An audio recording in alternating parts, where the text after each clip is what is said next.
When released in 1979, Star Trek the Motion Picture had done quite a bit better than expected. Would you like a tranquilizer? And while that film was originally made with the intention of it being a one-and-done deal, its box office take meant Paramount couldn't deny there was a keen hunger for more of that film's trademark staring at a screen acting. Now, if they could just do that again with a finished script and without any of those pesky budget blowouts I've been hearing so much about. Star Trek II, The Wrath of...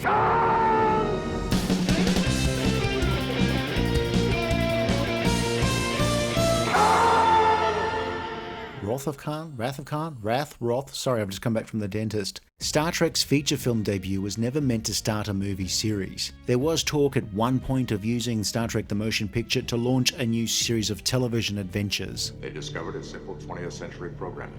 But the worldwide box office was such that the studio would be silly not to make another movie.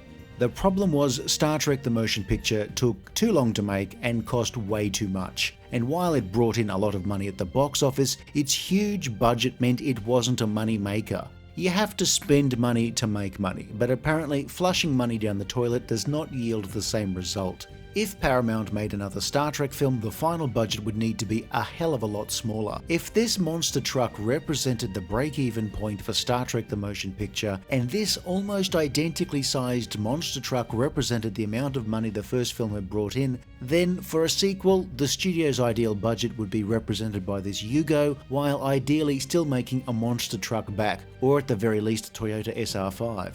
Check out that 4x4. Gene Roddenberry had been the producer of the first film, and while he'd made the script writing part very difficult, the actual physical cost overruns and delays in effects were in large part due to decisions made by Paramount. Still, Gene Roddenberry was an easy scapegoat, so he was kicked upstairs to be a well-paid consultant. A well-paid consultant who nobody had any obligation to listen to. He could offer comments and suggestions, but as far as the studio was concerned, Gene Roddenberry could go and get Junior Vulcan Officer Lieutenant Savick fails the infamous Kobayashi Maru simulator test before an inspection of the Enterprise by Admiral James T. Kirk. Captain Spock, along with Scotty, Uhura and Sulu, are leading raw cadets on training flights, while Kirk himself has been in a low mood because it's his birthday. Galloping around the cosmos is a game for the young, Doctor.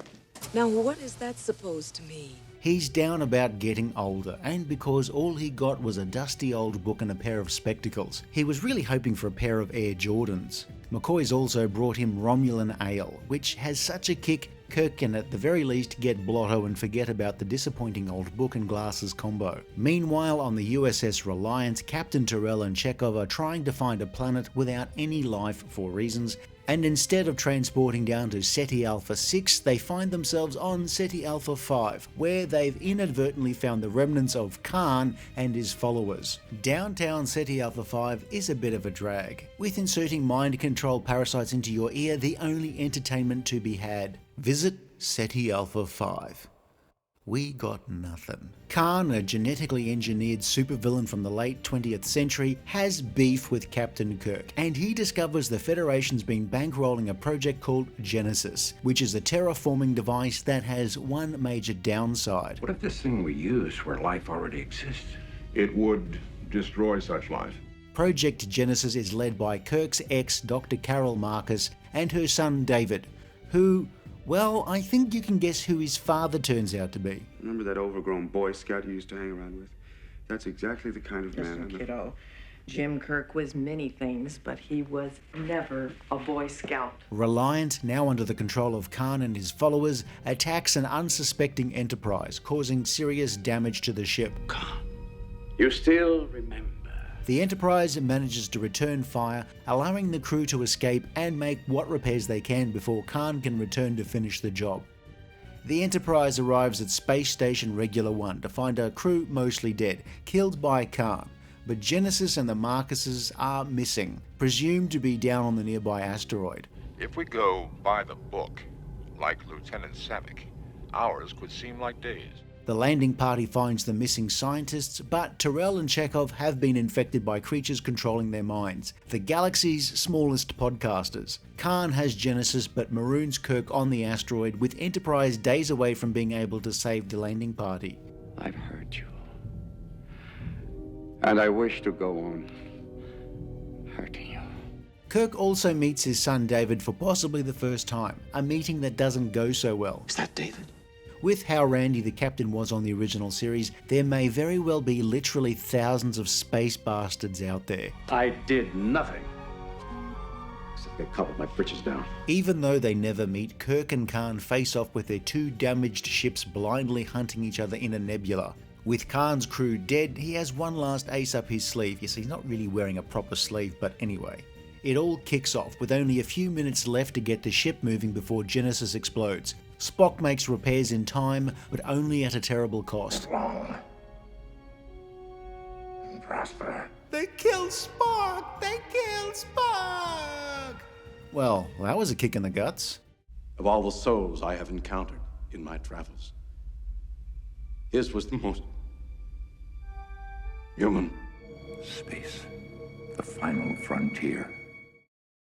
Paramount gave the Star Trek sequel to their television division with the reasoning that they could make the films much more efficiently. Producer Harve Bennett, having only just been hired by Paramount to make TV programs, was asked by the studio brass whether he could make a Star Trek film for less than $44 million.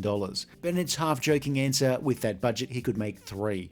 Bennett did not have a history with Star Trek, but he did have a history with Gene Roddenberry. When Bennett was a network executive in the early 60s, he was once kicked off the set of a pilot being produced by Roddenberry. Awkward. Bennett, however, did have a good reputation delivering science fiction television, where he had been the executive producer on The Powers of Matthew Starr, Salvage One, Gemini Man, The Invisible Man, The Bionic Woman, and of course The $6 Million Man, where Bennett's voice was famously heard each week in the titles to that show. Steve Austin, astronaut, a man barely alive. Harve Bennett brought on producer Robert Salen to keep things on track, while Bennett binged the original Star Trek series to find some inspiration for a follow-up. One episode immediately stood out to Bennett as being a no-brainer as far as setting up a follow-up set 15 years later. No, not Spock's Brain 2, No Brainer, or And the 20-something Shall Lead, or The Day After Tomorrow is Yesterday. The first season episode Space Seed, where genetically engineered superhuman Khan Noonien Singh tried to take over the Enterprise. It had a strong villain played memorably by Ricardo Montalban, and the episode's ending made continuing the story as easy as returning a shirt where you have the receipt and you haven't worn the shirt, so no bullshit restocking fee. Also, it didn't hurt that Montalban, a well-known name for decades, had at the time widescreen name recognition from his starring role in the long-running series Fantasy Island.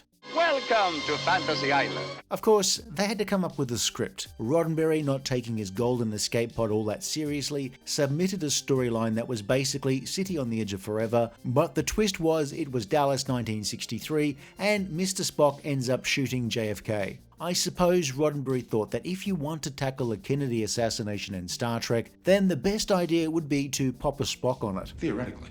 That idea was considered about as seriously as the idea of NASA sending Dean Martin to the moon on Apollo 11. Well, that's amore. Another wrinkle was Leonard Nimoy. He wasn't all that keen to pop a Spock on it, but Bennett managed to pique the actor's interest by promising him a fantastic death scene to play. While Nimoy did not want to do more Star Trek, he did feel he had the obligation to at least close out the character's story. Yet another wrinkle was that they couldn't find anybody to direct a Star Trek sequel. Writer Nicholas Meyer, whose sole feature to date as director had been the 1979 film Time After Time, was finding it hard to launch the projects he wanted to do, and reluctantly accepted the job of directing the Star Trek sequel, despite having no love for the show. You are in a position to demand nothing, sir. Nick Meyer seemed to be the spark that had been missing from the project. Even after several scripts by various writers had been submitted, they still did not have an acceptable script, and what's worse, they were running out of time if they wanted to make their summer 1982 release date. Nick Meyer took on the task himself, taking ideas from the various scripts to date, mashing them together, and just making the damn thing work. You know what's taken me 12 days to do? Doing something about removing the car that crashed into my living room. Well, anyway, it's been 12 days so far. Could I have some water, please? With so much talk of wrinkles, one theme that emerged from the eventual script was age. I know of your fondness for antiques. Star Trek II allowed the cast to age a little more gracefully and make that part of the script. I don't know what to say. Well, you could say thank you. Thank you. Kirk is melancholic as he hits a birthday milestone, but not as much as William Shatner, who objected to the script stating specifically that Kirk was 50. Happy birthday. A number that was frighteningly close to the actor's own age. There are some things you just don't ask a lady, or, it seems, a leading man turning 50. Other people have birthdays. Why are we treating yours like a funeral? Bones, I don't want to be lectured. Unlike the motion picture, which was meant to be set only a few years after the original series, Wrath of Khan was set 15 years after the 1967 episode Space Seed, more or less the exact elapsed time in the real world from that episode's broadcast to this film's release. After the effects contributed to the first film's infamously chaotic production, everybody was determined to avoid a repeat of that situation, with George Lucas's ILM brought on board to handle the VFX. And the effects here are some of the best from the early 80s. Starships attack each other like classic naval battles, and of course there's the famous CG scene of the Genesis project. In the story, that's only meant to be a pre-visualization to sell Genesis to the Federation. But in 1982, this was still a groundbreaking sequence. Fascinating. So much so that it was reused whenever they could in the following films. Of course, one way to keep the budget down was to reuse anything not nailed down from the first film. All of the effects footage of the Enterprise and space dock was from the first film. Regular One was a model from the motion picture turned upside down, and Enterprise sets were basically the same as before, with minor tweaks and a different lighting scheme. Reliance Bridge was a redressed version of the Enterprise bridge set. Engineering suits and environmental suits worn by Chekhov and Terrell were repurposed from the motion picture. Why reinvent the wheel that you've only just reinvented? The muted palette Jim Jams of the first film were mercifully ditched in favour of the red jackets that would define the look of 23rd century Starfleet for the next 15 years of Star Trek. When I first saw photographs of this movie, I really hoped putting Mr. Spock in a red shirt would not endanger him in any way. The cast in this film are pretty good. What about my performance? I'm not a drama critic. Paul Winfield as Terrell gives us another Starfleet captain in mental torment, though the actor would bring to life a much more positive character in Trek a decade later. Merrick Buttrick is Kirk's estranged son, spending most of the film annoyed at one thing or another, and is the first person in the Trek universe to wear his sweater around his neck like he was shopping in an outdoor mall for the first time. Of Khan's followers, only Judson Scott as Joachim gets many lines, and there is some debate as to whether he's meant to be this character, Joaquin, from the original Space Seed episode. Either way, Scott's name doesn't even appear in the credits. SETI Alpha 5's climate can't be too bad, only Khan seems to have aged, as his cult-like devotees seem oddly young for people who were meant to be adults when they were stranded here 15 years ago. Bibi Besh as Dr. Carol Marcus shows us one of the few times Kirk met an old girlfriend who had a larger than usual souvenir of their time together.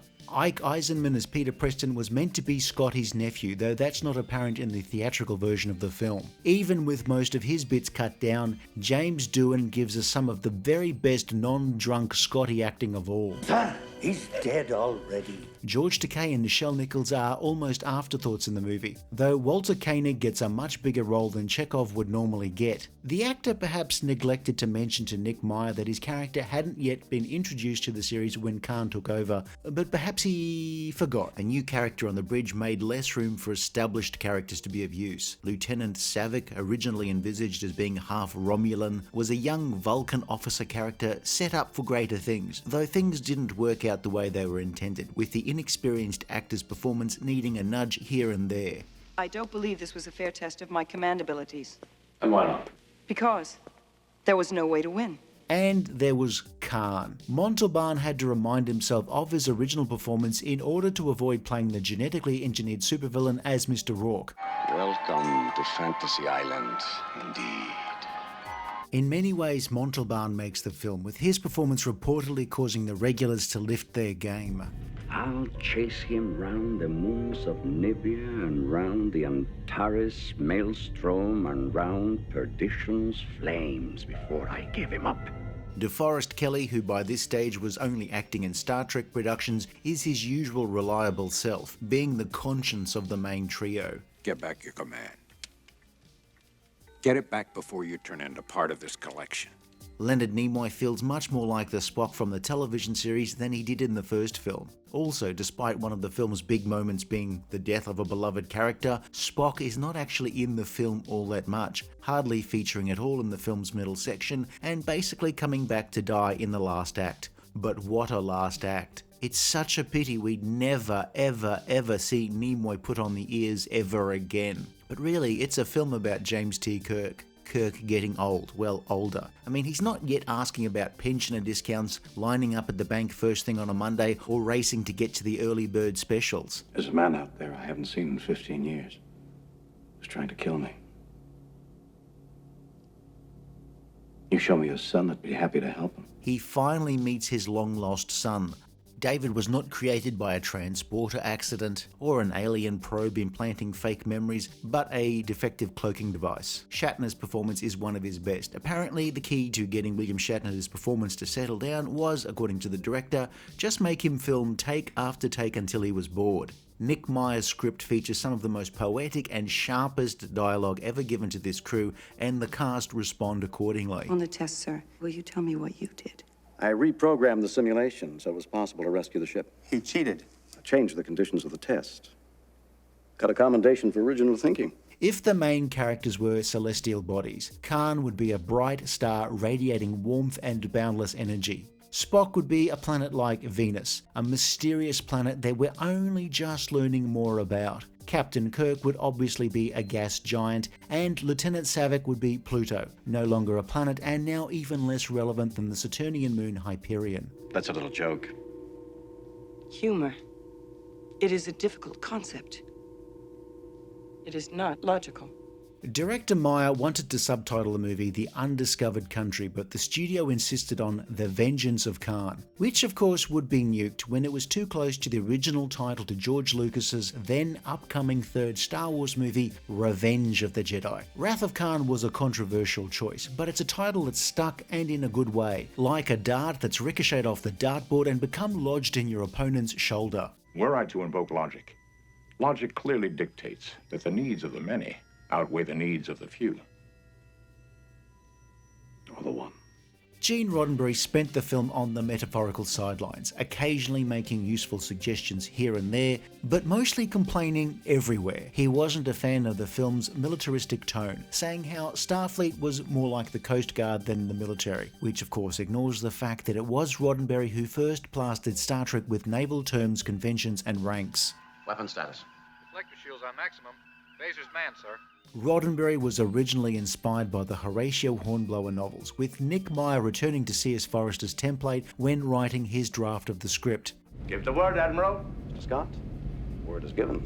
Spock's death was a major bone of contention, one that became the bone of contention. We're talking Godzilla's femur. Despite having been given a copy of the script with a unique watermark, Gene Roddenberry's copy had miraculously been photocopied and distributed to fans. Upset Trekkers protested the potential death of Spock, and some even sent producers death threats if Spock were in fact killed off in the movie. How could you pop a Spock on it if Spock was dead? I mean, what are you going to do instead? Mount a Montgomery? Nick Meyer's take was that it wasn't about whether or not Spock died, but rather that Spock died well. Gene Roddenberry wasn't above weaponizing Trek's fandom to save the series from cancellation in the 60s, and he would use that tactic several times during Harve Bennett's tenure as executive producer on the Star Trek films. Aren't you dead? The smaller budget meant Jerry Goldsmith was out of their price range. Hell, even Jerry Smith was out of their range. The producers listened to demos of various composers, but it was a relatively young composer by the name of James Horner whose work leapt out as being suitably filmic. Wrath of Khan, with its swashbuckling adventurous score, has one of the best soundtracks of any Star Trek movie, and for many it's the best. If I'm honest, I was once very disappointed that no Star Trek series repurposed his Wrath of Khan theme for the titles of the new show. I had a wee bout, sir, but Dr. McCoy pulled me through. Wee bout of what? Surely that was.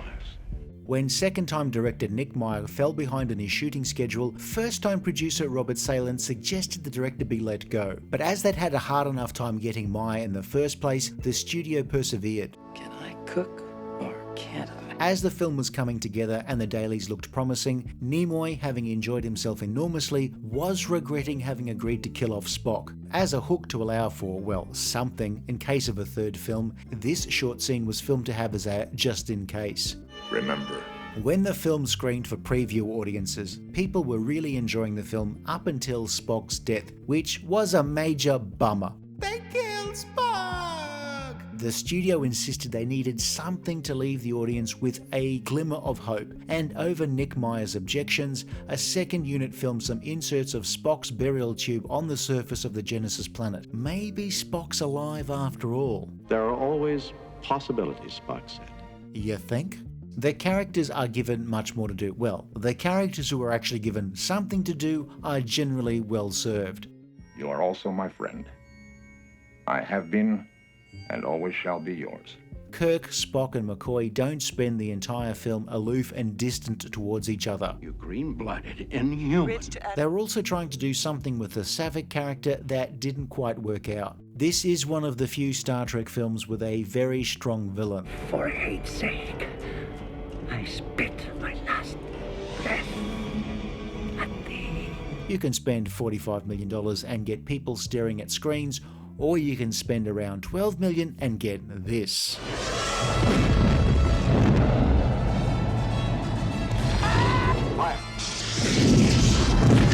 Star Trek II: The Wrath of Khan was released in June of 1982 and was an immediate hit, even in a summer filled with soon-to-be classics.